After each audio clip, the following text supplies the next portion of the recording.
Powerful shading requires a clear division between light and shadow. We all want our shading to look powerful and dramatic, with deep, rich darks and shimmering lights.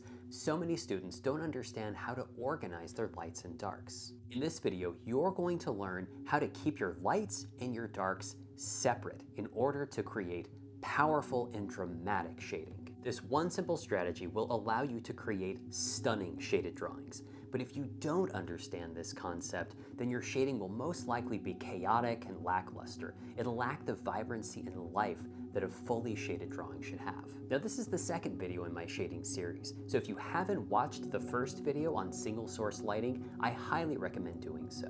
Now, as a drawing instructor, I see a lot of student work. I'll usually see one of two things. I see a lot of shaded drawings that look like the artist just put shadows anywhere. They're patches of dark all over the place. Or I'll see drawings that all of the shading is in kind of a middle gray range. There are no rich darks or bright highlights. Now in your drawings, you want to avoid both of these types of shading. We want our drawings to have a full range of values, from dark darks to bright lights. But simply having a full range of values isn't enough. They have to be properly organized. So now I'm going to take you into my studio and I'm going to show you how light works. I'm going to show you the separation between light and dark, and then I'm going to show you how to immediately apply this in your work.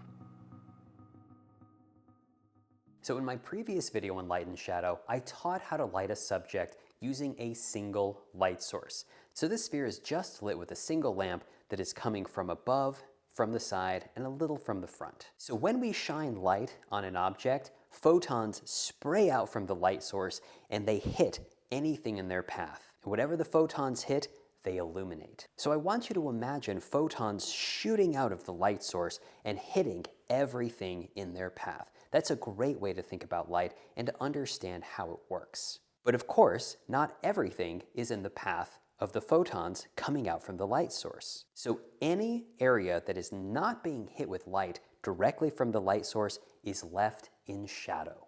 So this means that we have two categories. We have the lit areas of our subject that are being hit with light directly from the light source, and we have shadow areas, the areas that are not being hit with light directly from the source. This is what it means to have a clear division between light and shadow. It means that all of our darkest values are only found in the shadows, and all of our brightest values are only found in the lit areas. So there are two types of shadows you should be aware of. Form shadows, which are shadows on the object itself, and cast shadows, which are areas where light is blocked from hitting an adjacent surface. When we divide light from shadow, we want to capture both form shadows and cast shadows. So first, let's talk about form shadows, the shadows that are on the sphere itself. I want to draw your attention to the moment the sphere turns away from the light source and goes into shadow.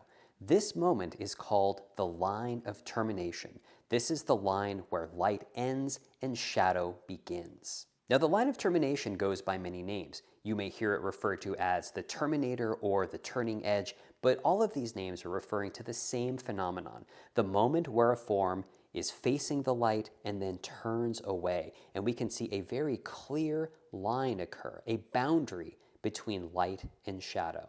Now, on a rounded object on a sphere, you will notice that this is not a hard edge. The line of termination on a rounded object is soft-edged and diffused. So when you're putting it in your drawings, you don't want to draw a hard line. You want to draw the line of termination on a rounded object using a soft-edged line. Now let's take a look at the cast shadow. Remember, a cast shadow occurs when an object blocks the light from hitting an adjacent surface. In this case, the sphere is blocking the light from hitting the surface that the sphere is on, and it creates a cast shadow.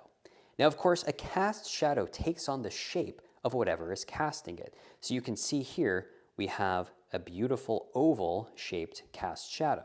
Now, the edges of a cast shadow are a little harder, particularly right underneath the object that's casting it. So you can see here at this edge of the cast shadow, it's a much harder edge than we find at the line of termination on the sphere itself. So these are the two types of shadows that we want to separate in our drawing. So we have the lit areas of our subject that are being hit with light directly from the source, And we have the shadow areas which are not being hit with light directly from the source. And these include form shadows, which are on the object itself, and cast shadows, which are cast by an object onto an adjacent surface. So now let's head to the drawing board where I'm going to show you how to use these ideas in your drawings. So nearly everything I teach is designed to prepare students for figure drawing. The human figure is my absolute favorite subject to draw.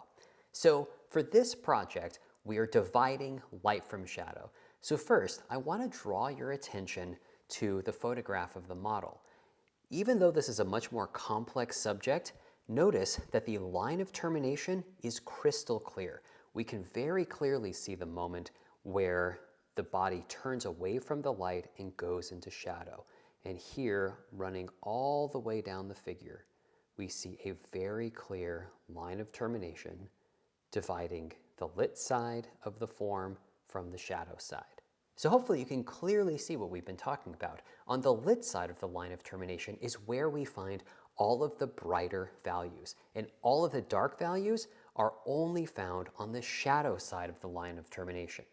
No area of the shadow side, not even the brighter parts of the shadow, are as bright as even the darkest parts of the lit area. So I've brought this drawing to the point where all of the basic shapes of the form have been established. I have all of the basic contour edges drawn in. So now I'm ready to begin the shading process. And the first step of the shading process is to divide light from shadow using the line of termination.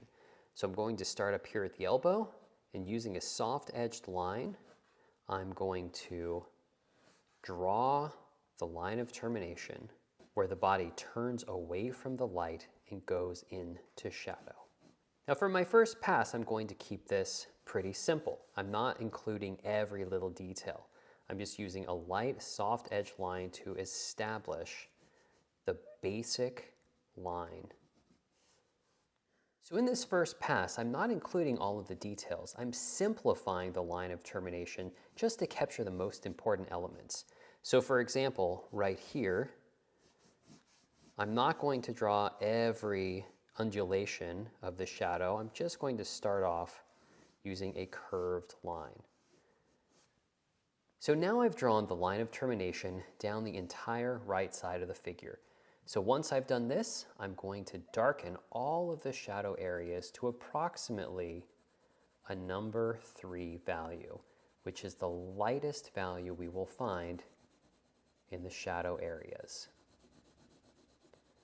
I'm doing this using the side of my pencil to create a nice soft wash of value.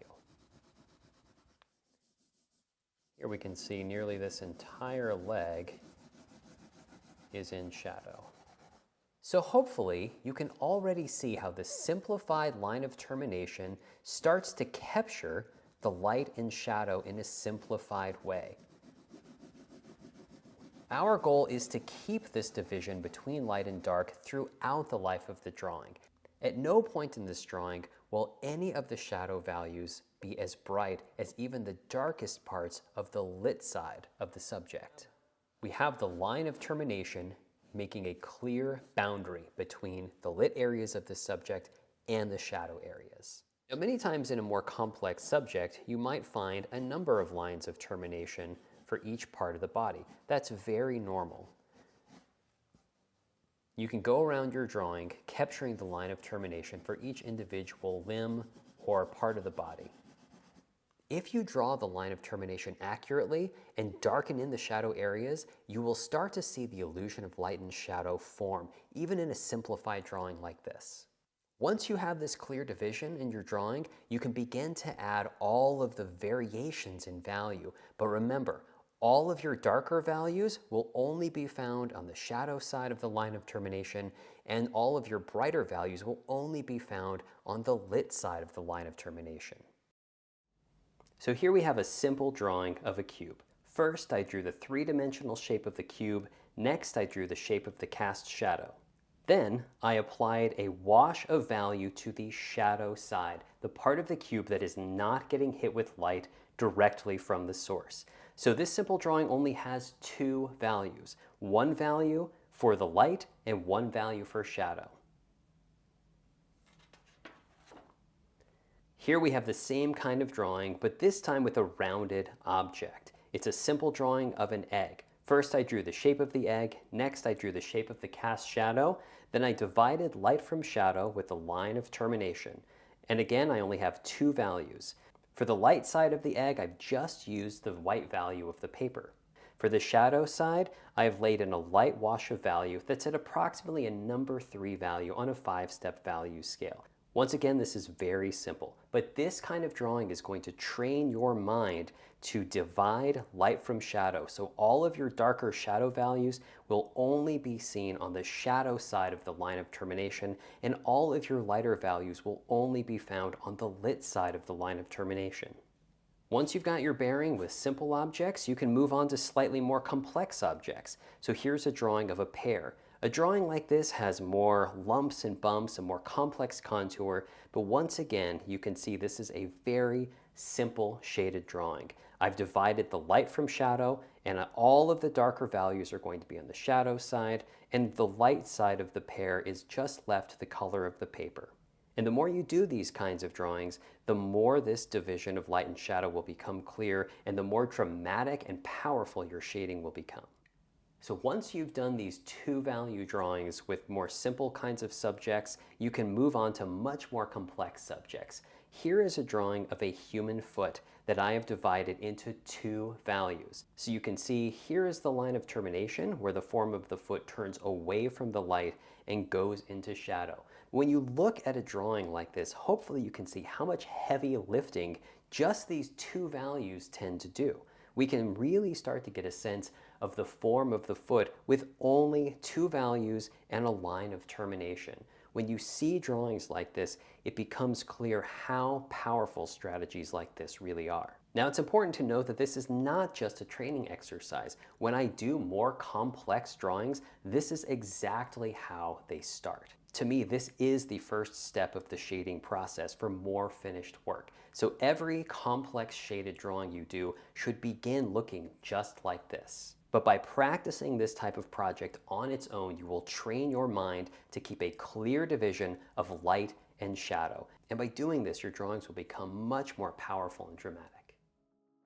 So hopefully you now understand why it is so important to divide light from shadow in your drawings. Here's how to practice this. I want you to commit to doing a minimum of 3 drawings. In these 3 drawings, you're going to select a subject, you're going to light it with a single light source, you're going to get the basic shapes of the subject down, and then you are going to divide the lit areas of the subject from the shadow areas of the subject. You're also going to draw the shape of the cast shadow. So once you have the basic shapes of your subject, you've divided the light from shadow using the line of termination, you've captured the shape of the cast shadow, then you're going to darken the shadow areas. So when you're darkening the shadow areas of your subject, you don't need to darken them all the way down to the darkest value on the scale. Now I tend to use a 5-step value scale, so you just want to darken the shadow areas to about a number 3 value, the middle value. Now by darkening the shadows just to a middle value, this actually will allow you to complete these drawings with a full range of values later on.